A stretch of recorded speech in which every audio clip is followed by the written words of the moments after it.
Good evening. You are watching Evening Bulletin with Rani Singh. So let's get the top news coverage. Crore of Ram devotee will make virtual attendance at Sri Ram Lala court at the Deepotsav in Sri Ram Nagari, Ayodhya. After much waiting, the dream of building Ram temple is coming true.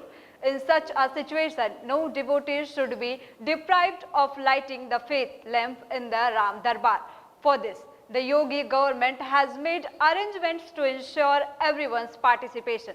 On the special instruction of Chief Minister Yogi Adityanath, the government is preparing a website where virtual lamp will be lit.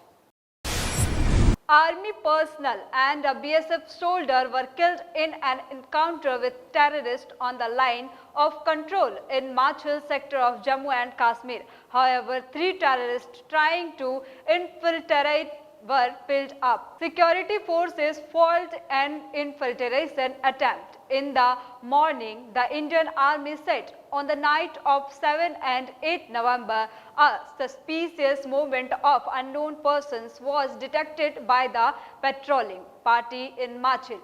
Terrorists trying to infiltrate were caught. Connection established. 1 terrorist was killed, 1 AK rifle and 2 bags recovered. Later, it was told by the army 1 captain and 2 soldiers lost their lives in the ongoing operation in Machil sector. 3 terrorists have been eliminated. The operation is going on.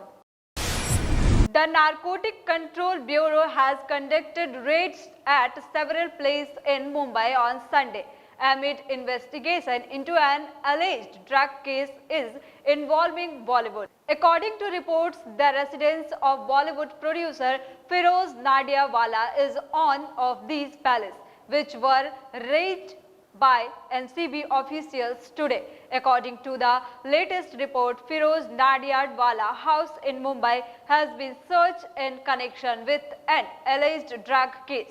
Some other reports have also revealed that the manufacturer has been summoned by the anti-drugs agency after the drugs were recovered, while his wife is being questioned by authorities today.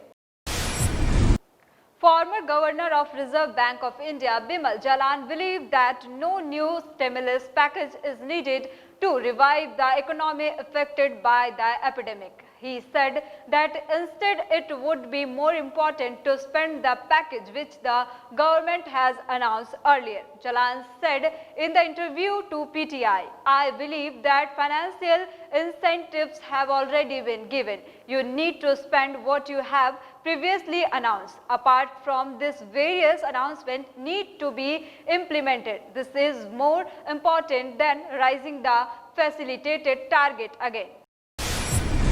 The Indian Army said on Sunday that the 8th round of military talk with the Chinese military over the deadlock in Ladakh was constructive in depth and clear talks were held. The army made this statement amidst no sign of concrete success with the withdrawal of military forces from the high altitude area. The Indian and Chinese armies said in a joint statement that during the talks it was agreed to seriously enforce the important agreement between the leaders of 2 countries and ensure that the forces deployed along the border exercise restraint and misunderstanding. So that's all for today. Stay connected with JK News Network for more information.